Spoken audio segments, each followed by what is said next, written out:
ಮೊದಲು ನಾನು ಕರ್ನಾಟಕದ ಜನತೆಗೆ ಅವರಲ್ಲಿರುವಂತಹ ದೌರ್ಬಲ್ಯಕ್ಕೆ ಧಿಕ್ಕಾರನ ಹೇಳ್ತೀನಿ. ನಾನೊಬ್ಬ ಕನ್ನಡದ ಹೆಣ್ಮಗಳಾಗಿ, ನಿಮ್ಮ ಮನೆಯ ಮಗಳಾಗಿ, ಕರ್ನಾಟಕ ರಕ್ಷಣಾ ವೇದಿಕೆಯ ರಾಜ್ಯ ಮಹಿಳಾ ಸಂಘಟನಾ ಕಾರ್ಯದರ್ಶಿಯಾಗಿ ನಾನು ನಿಮ್ಮಲ್ಲಿ ಕೇಳ್ಕೊಳ್ಳೋದಿಷ್ಟೇ, ಮೊದಲು ನಮ್ಮಲ್ಲಿರುವ ಬಲಹೀನತೆಯನ್ನು ಬಗ್ಗುಬಡಿಬೇಕು. ಆಗಲೇ ಪರಭಾಷಿಕರು ಪರ ರಾಜ್ಯದಿಂದ ಬಂದು ನಮ್ಮ ರಾಜ್ಯದ ಮೇಲೆ ಹಟ್ಟಹಾಸನ ಮೆರೆಯೋದನ್ನ ಬಗ್ಸೋದಕ್ಕೆ ಸಾಧ್ಯ. ನಾವು ಅವಕಾಶ ಕೊಟ್ಟಿಲ್ಲ ಅಂದರೆ ಅವನು ಹೇಗೆ ಬೆಳೀತಾ ಇದ್ದ? ತಿನ್ನೋದು ನಮ್ಮ ಅನ್ನ, ನಮ್ಮ ಹತ್ರ ಭಿಕ್ಷೆ ಬೇಡ್ಕೊಂಡು ನಾವು ಹಾಕಿದ ಭಿಕ್ಷೆಯಲ್ಲಿ ಬೆಳೆದು ಈಗ ಅನ್ನ ಹಾಕಿದ ಮನೆಗೆ ಕನ್ನ ಹಾಕ್ತಾ ಇದ್ದಾರನಲ್ಲ, ಇದು ಎಷ್ಟರ ಮಟ್ಟಿಗೆ ಸೌಜನ್ಯ? ಇದು ಎಷ್ಟರ ಮಟ್ಟಿಗೆ ನ್ಯಾಯ?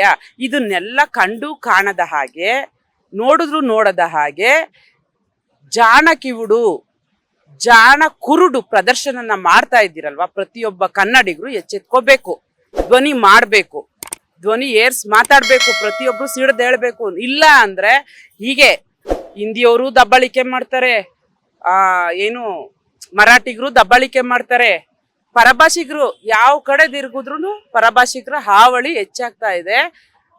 ಅಲ್ಲಿ ಈಗ ನೀವು ಏನು ಒಂದು ಸಂಗೀತ ಕಾರ್ಯಕ್ರಮ ನಡಿಬೇಕಾದ್ರೆ ಕನ್ನಡ ಹಾಡು ಅಂತ ಕೇಳಿದ್ಮೇಲೂ ಅವನ ಹಟ್ಟಹಾಸೆ ತೋರಿಸಿದ್ನಲ್ವಾ?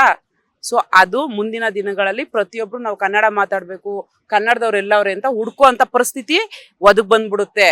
ಹಾಗಾಗಿ ನನ್ನ ನಾಡಿನ ಕನ್ನಡದ ಮಕ್ಕಳು ಎಚ್ಚೆತ್ಕೋಬೇಕು, ಬೆಂಕಿಯ ಕಿಡಿನ ಕಾಡ್ಬೇಕು, ಪಕ್ಕದಲ್ಲಿ ಬಂದು ಪರಭಾಷಿಗರು ನಿಲ್ಲೋದಕ್ಕೂ ಎದುರಬೇಕು. ಆ ರೀತಿ ನೀವು ನಿಮ್ಮಲ್ಲಿರುವಂತಹ ದೌರ್ಬಲ್ಯನ ಬಗ್ಗಬಡ್ದು ಈಚೆ ಎದ್ದು ಬರಬೇಕು.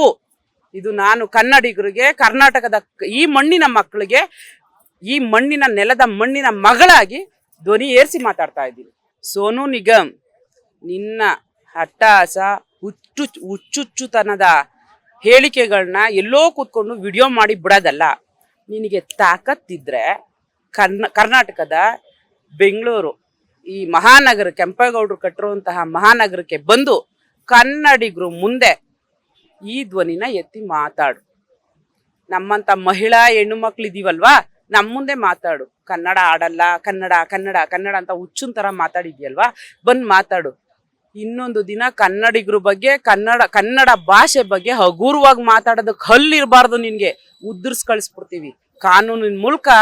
ಈಗಾಗಲೇ ಕರ್ನಾಟಕ ರಕ್ಷಣಾ ವೇದಿಕೆ ಎಲ್ಲ ಮುಖಂಡರು ನನ್ನ ದೈವ, ಆರಾಧ್ಯ ದೈವ ಸಮಾನರಾದಂತಹ ಟಿ.ಎ. ನಾರಾಯಣಗೌಡರ ಅಪ್ಪಣೆಯ ಮೇರೆಗೆ FIR ದಾಖಲು ಮಾಡಿದೆ. ಪ್ರತಿಯೊಂದಕ್ಕೂ ಕರ್ನಾಟಕದಲ್ಲಿರುವಂತಹ ಕರ್ನಾಟಕ ರಕ್ಷಣಾ ವೇದಿಕೆಯ ರಾಜ್ಯಾಧ್ಯಕ್ಷರಿದ್ದಾರೆ. ಎಲ್ಲೇ ಏನೇ ನಡೆದ್ರು ರಕ್ಷಣಾ ವೇದಿಕೆ ಇದೆ, ನಾರಾಯಣಗೌಡರು ಇದ್ದಾರೆ. ಮತ್ತೆ ನಿಮ್ಮಗಳ ಪಾತ್ರ ಏನು? ಹಾಟುಕುಂಟು ಲೆಕ್ಕಕ್ಕಿಲ್ವಾ ನೀವು? ಹಾಗಾದ್ರೆ ಕನ್ನಡದ ಪ್ರತಿಯೊಬ್ಬ ಯೂತ್ಸು ಎಚ್ಚೆತ್ಕೋಬೇಕು, ಪ್ರತಿಯೊಬ್ಬ ಯೂತ್ಸು ಬರಬೇಕು. ಅರ್ಥ ಆಯ್ತಾ?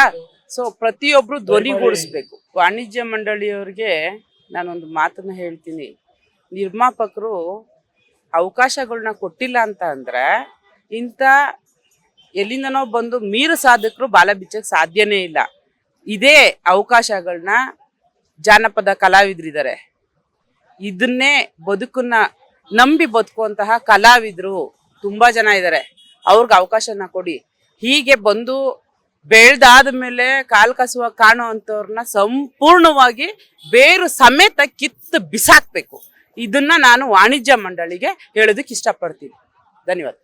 ಲೇಟೆಸ್ಟ್ ಹಾಗೂ ಇಂಟ್ರೆಸ್ಟಿಂಗ್ ಸುದ್ದಿಗಳಿಗಾಗಿ ಬಾಸ್ ಟಿವಿ ಕನ್ನಡ ಚಾನೆಲ್ನ ಸಬ್ಸ್ಕ್ರೈಬ್ ಮಾಡಿ, ಹಾಗೆಯೇ ಬೆಲ್ ಐಕಾನ್ ಪ್ರೆಸ್ ಮಾಡಿ. ಇದರ ಜೊತೆಗೆ ಫೇಸ್ಬುಕ್, ಇನ್ಸ್ಟಾಗ್ರಾಮ್, ಎಕ್ಸ್ ನಲ್ಲೂ ಮಿಸ್ ಮಾಡದೆ ಫಾಲೋ ಮಾಡಿ.